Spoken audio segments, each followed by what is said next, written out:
welcome back to Fight For It. Thanks for joining us again. Once again, I want to introduce my wife, Julie, my lovely wife to you, and my friends here at CityRise Fight Fit. Yeah. You know, we are filming this campaign in Lou Savarise's gym in the heart of Houston, Texas. He is a former heavyweight champion, just inducted to the New York Boxing Hall of Fame, and he has provided just a great environment for us to help us in this. One of the things we're talking about today is faithfulness. One of the things we're fighting for, I believe, is faithfulness in the fights that we face. So who can talk with me a little bit about seeing models, demonstrations of faithfulness? Anybody? Lindsay, tell us. You've seen faithfulness lived out. What does it look like?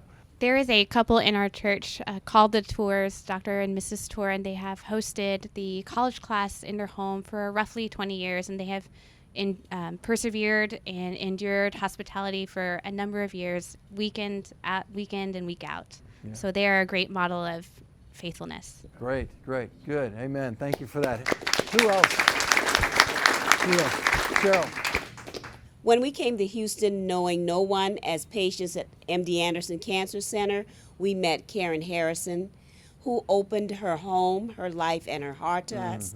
She was a great example of loving your neighbor as thyself. Yeah. She not only provided for us a physical place to stay, but she provided for us spiritually. Amen. And she was a great member of West Youth. She was a wonderful lady. Amen. Thank you.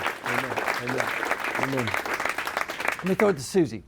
Yeah, my parents have been great examples of role models of faithfulness. My dad served as a deacon and passed out bulletins until he could no longer come to church. And my mom continues to be faithful to the church and to her Lord. Amen. So let's talk about faithfulness in the fight. A friend once told me we often overestimate what we can accomplish in a year and underestimate what we can accomplish in 10 years.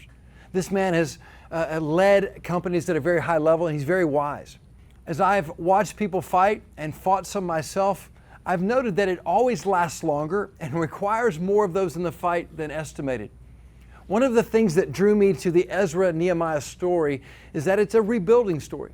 If you look at the story, the time it took to rebuild the walls and repair the gates of Jerusalem was a drop in the bucket compared to the time it took to rebuild the temple.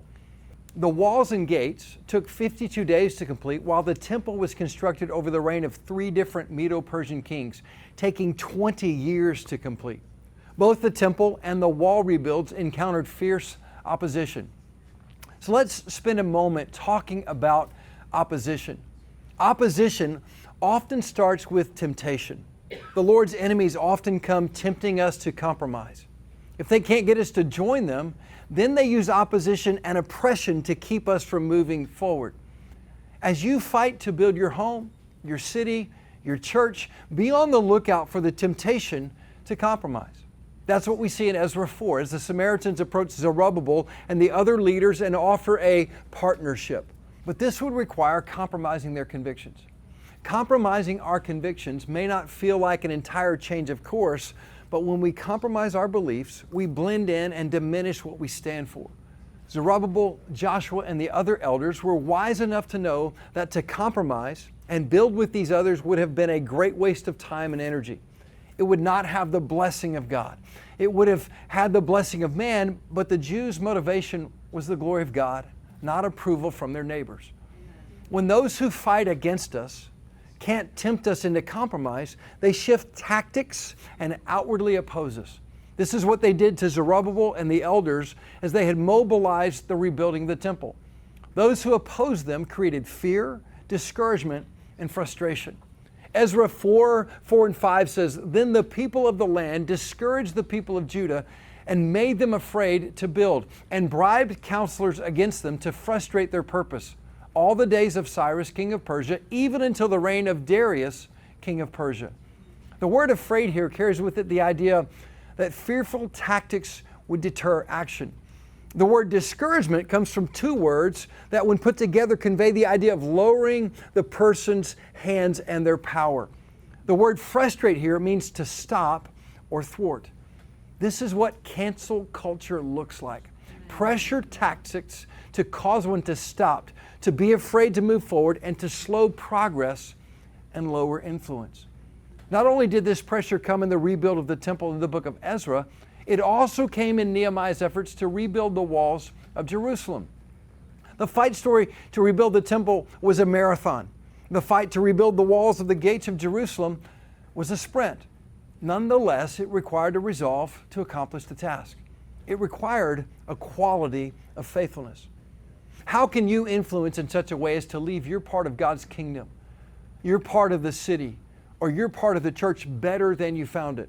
The commendation of Jesus that so many believers want to hear is, "Well done, good and faithful servant." Friends, faithfulness lifts. Faithful stewards fight to improve things. Faithful stewardship seeks to multiply impact. So let me leave you with this in regard to pursuing faithfulness. First, faithfulness is our goal in the fight. Countless times I've looked in the eyes of a friend or a church member during their fights and said to them, "You want to be able to look in the mirror and say, 'I did everything that I could to win this fight.'" Second, faithfulness stirs others to join in. Nehemiah's faithfulness stirred the heart of those who had been living under these dangerous living conditions. In many ways, his invitation to them was to join in on what they already knew they wanted and needed. He now had the resources at hand. He just needed their buy-in. Third, faithfulness isn't surprised by opposition. Throughout this story, Sanballat and Tobiah jeered or mocked Nehemiah and the Jews. They began with mocking and ridicule. They then assaulted them with words to try to get them to stand down. Warren Wiersbe says, whenever the people of God start doing the work of God, there will be opposition. A worker of weak faith and purpose will quit, but a person of resolution and confidence will overcome the opposition and finish the task. Lastly, faithfulness is the long game. Nehemiah's faithfulness wasn't just a 52-day run. He had been building faithfulness for a long time. The very fact that he could leave his position as cupbearer and become the governor showed tremendous trust. This trust is built a day at a time as you faithfully show up and contribute. After the wall was built, Nehemiah still led as a servant who had been entrusted with his master's riches. Frankly, I think that's the secret to his long-term success as governor in Jerusalem. He knew he wasn't the owner, just the representative. He knew his assignment would one day come to an end. He knew he had the capacity to leave it better, and he showed up each and every day to do just that, to build faithfulness over the long haul. Let's spend a few moments as we go into our groups talking about how we can pursue faithfulness together.